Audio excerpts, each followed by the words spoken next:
નમસ્કાર, રામ રામ. મિત્રો, ખાસ જણાવવા માગું છું કે અત્યારે સ્થાનિક સ્વરાજની ચૂંટણીનો સમય ચાલી રહ્યો છે. 26 તારીખના મતદાન તારીખ છે. પરંતુ અગાઉના સમયની અંદર આપણે જે કાલા ઘેલા અને ગોંડા બની, અંધભક્ત બની અને જાતે રહીને કોળિયો આપણા પગ ઉપર લીધો હતો, એ આપણી ભૂલ, મોટામાં મોટી ભૂલ જે થઈ હતી, એ સુધારવાનો સમય હવે ધીરે ધીરે આવી ગયો છે. પરિવર્તન લાવવું જરૂરી છે અને પરિવર્તન એ જ સમસ્ત લોકોનો, લોકશાહીનું કલ્યાણ છે.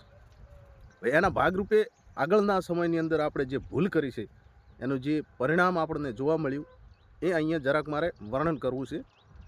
બરાબર? એટલે શાંતિથી મિત્રો, ખાસ કરીને નમ્ર વિનંતી કરવા માગું કે ખાસ કરીને વિડીયો પૂરેપૂરો સાંભળજો કે અગાઉના સમયમાં આપણે એવી કઈ ભૂલો કરી કે જેના કારણે આજે આ ભ્રષ્ટ સરકાર આપણા ઉપર તાનાશાહી કરી રહી છે અને આપણે આમ જનતાએ, સામાન્ય માણસોએ આ બધું ભોગવવું પડી રહ્યું છે.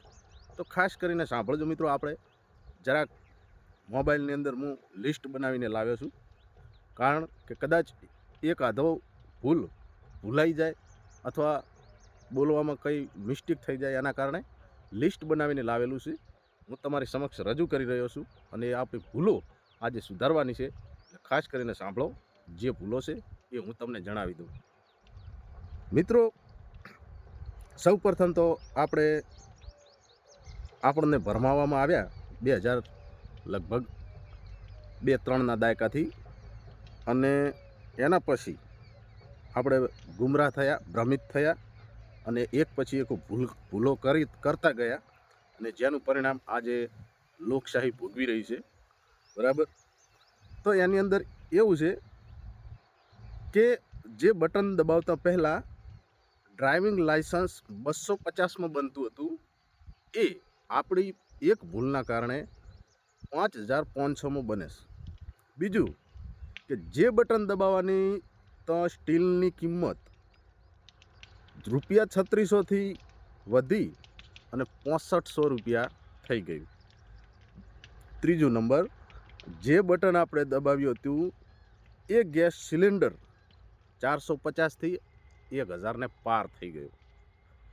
જે બટન દબાવ્યું, દેશ ફક્ત 55 લાખ કરોડનું કર્જ હતું આ દેશ ઉપર, પરંતુ આપણે જે બટન દબાવ્યું, મોટી ભૂલ કરી, એના બાદ પાછળના 15 વર્ષથી એ દેવું વધીને રૂપિયા 215 લાખ કરોડનું થઈ ગયું.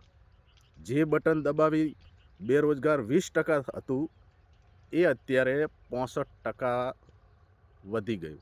65% લોકો બેરોજગાર ફરી રહ્યા છે. જે બટન દબાવી ગરીબી રેખા હેઠળ લોકો 40 કરોડથી અત્યારે 80 કરોડનો આંકડો થઈ ગયો.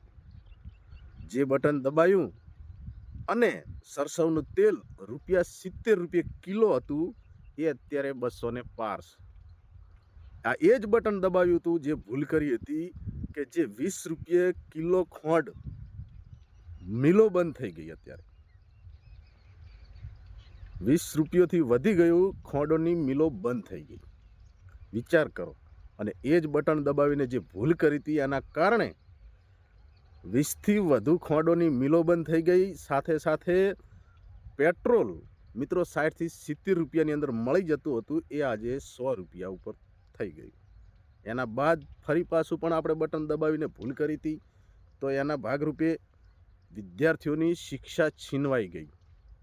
અત્યારે રૂપિયા હોય, કરોડપતિ હોય, એ જ દીકરાઓ આગળ ભણી શકે, સારું ભણતર ભણી શકે છે રૂપિયાના જોરે. બાકી પ્રાથમિક શાળાઓના અભાવના કારણે, સારા શિક્ષકોના અભાવના કારણે અત્યારે સામાન્ય લોકોના દીકરીઓ, બાળકો સારું જ્ઞાન મેળવવાથી વંચિત બની ગયા છે. બીજું કે જે બટન દબાવતા ગરીબો પર અત્યાચાર થવા લાગ્યો. જે બટન દબાવતા 4.5 લાખ યુવાનોની નોકરી છીનવાઈ ગઈ. એમનો રોજગાર એમનો છીનવાઈ ગયો, બેરોજગાર બની ગયા. આગળ બળાત્કારીઓની હિંમત વધી ગઈ. બટન દબાવતાની સાથે ગુંડાઓનું અત્યારે રાજ ચાલુ થઈ ગયું અને 24 કલાકની અંદર વીજળી ક્યારે આવે ને જાય એનો જરા ખબર પણ રહેતી નથી. વધારે વાત કરતાં જે બટન આપણે દબાવીને મોટી ભૂલ કરી હતી આજ સુધી, એની અંદર 10 લાખ લોકો રોજગાર આપવાનો વાયદો હતો. 10 લાખ લોકોને પણ લાખો નોકરીઓ છીનવાઈ ગઈ. અને એ જ કમળનું ફૂલ છે જેના ઉપર આપણે બટન દબાવ્યું, એ જ બટને રેલવે વહેંચી દેવામાં આવ્યું. રેલવે ખાતું વહેંચી નાખ્યું. એના પછી એરપોર્ટ આ બધું વેચાઈ ગયું. ખેડૂતોને કોઈ પાકની અંદર સમયસર ચૂકવણી, સમયસર સારા ભાવ, એ બધું બંધ થઈ ગયું. એ ત્યાંના ત્યાં સ્થગિત રહી ગયું. આગળ કે જે બટન દબાવતા અયોધ્યામાં ગરીબોના ઘરો પર બુલડોઝરો ચલાવાયા. ઠેર ઠેર જગ્યાએ ગરીબોના ઘર ઉપર બુલડોઝરો ચલાવવામાં આવ્યા. આ એ જ બટન આપણે દબાવ્યું હતું અગાઉના સમયમાં, જેના કારણે ખેડૂતો રસ્તા ઉપર આવી ગયા અને 870થી વધારે ખેડૂતો મૃત્યુ પામ્યા. આ એ જ કમળનું બટન જે દબાવવાની ભૂલના કારણે સોનાનો ભાવ 30,000 રૂપિયા તોલા દીઠ હતો, એ આજે 2 લાખને પાર થયો. ચાંદીનો ભાવ 42,000 રૂપિયા કિલો દીઠ, એ આજે 3.5 લાખથી પાર. વિચાર કરો મિત્રો, જે બટન દબાવતા પુલવામામાં દેશના 50 જવાનો પર હુમલો થયો અને એ જ બટન દબાવતાના સાથે થાણામાં પોલીસ ગરીબો સાથે ખરાબ વર્તન કરવા લાગી. ફરી પાછું કહું છું કે એ જ બટન દબાવતા સમગ્ર ઉત્તર પ્રદેશમાં લોકો બેરોજગાર થઈ ગયા અને જે બટન દબાવતા ઘણી કંપનીઓ બંધ થઈ ગઈ. આ એ જ કમળનું ફૂલ છે જેનું બટન દબાવતા 3.5 લાખ સંવિધા પર કામ કરતા યુવાનોની નોકરી છીનવાઈ લેવાઈ. આ એ જ કમળનું ફૂલ છે જે દબાવતા 3 લાખ કરોડનું રોકાણ લૂંટી લેવામાં આવ્યું. અને આ એ જ કમળનું ફૂલ છે જેનું બટન દબાવતા મોટા મોટા ઉદ્યોગપતિઓ, મોટા મોટા બિલ્ડરો કરોડો પબ્લિકના ટેક્સના પૈસા 2 નંબર ખાતે, કાળું નાણું કહી શકાય, એ હજુ સુધી પાછું તો લાવી નથી શક્યા.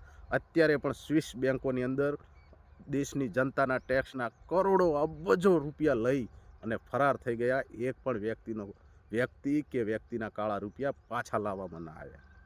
આ એ જ બટન હતું મિત્રો કે જે આપણે દબાવી અને આ મોટી ભૂલ કરી હતી.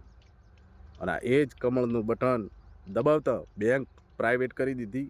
વિકાસ હિન્દુ મુસ્લિમ મંદિર મસ્જિદ આના સુધી સીમિત રહી ગયો.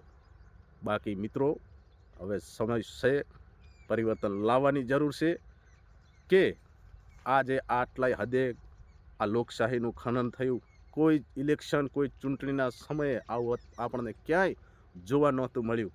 અને અત્યારે મિત્રો સામ દામ દંડ ભેદ ને એટલી કૂટનીતિ, એટલી ગુંડાગર્દી, એટલી તાનાશાહી વધી ગઈ છે કે હજુ પણ જાગવાનો સમય છે.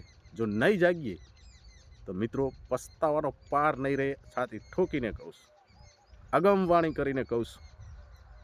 કારણ કે આ લોકોને જનતા પ્રત્યે કોઈ ચાહના રહી નથી. આ લોકોને ખાલી સત્તાની લાલચ, ખુરશીની લાલચ અને સત્યામાં કેવી રીતે રહેવું, બસ એ જ વિચાર સુધા રહી ગયો છે. આ સત્તાવાળાને, સત્તાકીય રાજકીય પાર્ટી ભારતીય જનતા પાર્ટીના દરેક નેતાઓને સ્વયં પોતે સ્વેચ્છાએ સંપૂર્ણ જ્ઞાન ધરાવતા એ મોટા ફોકા ફોજદારી કરતા એવા નેતાઓને કહેવા માગું કે એ લોકો જેવી રીતે આપણા ઉપર રાજકારણ કરી રહ્યા છે ને, એની અંદર મિત્રો સામાન્ય વ્યક્તિ સામાન્ય રહી ગયો, ગરીબ ગરીબ બનતો જાય. ક્યાં સુધી આવી તાનાશાહી? નાના માણસોનું ક્યાંય કોઈ ખાતા સરકારી કચેરીઓની અંદર કોઈ એવો મુદ્દો લઈને જાય તો એની વાત સુદ્ધા પણ સાંભળવામાં આવતી નથી. ધક્કા કેટલા ખાવા પડે મિત્રો. કદાચ જો આવું ને આવું ચાલશે ને, આ દેશની અંદર લોકશાહી તો અત્યારથી ખતમ થવાને આરે છે, થઈ રહી છે. પરંતુ આ દેશની અંદર ગુંડા રાજ તો થઈ રહ્યું છે, અત્યાચારો થઈ રહ્યા છે, બુટલેગરો બેફામ બની ગયા, માફિયાઓ બેફામ બની ગયા. કોની પાસે તમે જશો? વિચાર કરો. જાગૃતતા નહીં લાવો, પરિવર્તન નહીં લાવો ને, આવનાર સમયમાં ભોગવવાનો વારો આપણે જ છે. વિચાર કરજો મિત્રો, આ દેશની જનતા જ્યારે જાગશે ને, એક સમય એવો પણ આવશે કે જ્યારે નેપાળની અંદર લોકો ત્રાહિમામ પોકારી ઉઠ્યા રાજનીતિથી, ત્યારે આ નેપાળમાં જે થયું ને એવું કદાચ આ ભારત દેશમાં થતાં વાર નહીં લાગે. અત્યારે નેપાળ દેશની અંદર જે વડાપ્રધાન બન્યા એમને એવા નિયમો લગાવવા દેવામાં આવ્યા છે બળાત્કારની, અને સીધી ફાંસી જ આપવાની, બીજી કોઈ વાત જ નહીં, નો તારીખ, કાંઈ જ નહીં. એક પણ પ્રાઇવેટ સ્કૂલો ચાલુ ના હોવી જોઈએ. દરેક જેટલી પણ નેપાળની અંદર પ્રાઇવેટ સ્કૂલો હતી તમામ બધી બંધ. દરેક નાનાથી લઈ અબજોપતિનો દીકરો પણ સરકારી સ્કૂલની અંદર જ શિક્ષણ આપવામાં આવશે. કોઈ વીઆઈપીને કોઈ સિક્યુરિટી ગાર્ડ નહીં, પોતાના ખર્ચે સિક્યુરિટી હોમગાર્ડ બોડીગાર્ડ રાખી શકે. ફક્ત વડાપ્રધાન અને રાષ્ટ્રપતિને જ સિક્યુરિટી મળશે. અને અહીંયા મંત્રી બન્યા એટલે એક ગાડી, 2-3 બોડીગાર્ડ અને સરસ મજાનો એવો BHK ફ્લેટ. પરંતુ નેપાળની અંદર આ બધું જ બંધ થઈ ગયું. હવે એવો સમય આપણા દેશમાં ક્યારે આવશે? બીજું કે આપણા તો વડાપ્રધાન બણગા ફૂંકતા રહી ગયા કે દેશનું કાળું નાણું લઈને જેટલા ભાગી ગયા છે એ કાળું નાણું હું પાછું લાવી નહીં રહીશ. કાળું નાણું તો પાછું લાવવાની વાત છોડો, પણ સામાન્ય માણસો જોડે જે નાણું હતું ને એ પણ નોટબંધીના સમયે વેડફાઈ ગયું. અને નેપાળની અંદર પ્રધાનમંત્રી જે નવા બન્યા એમને શું કર્યું મિત્રો? વાત નહીં, કામ કરીને બતાવ્યું.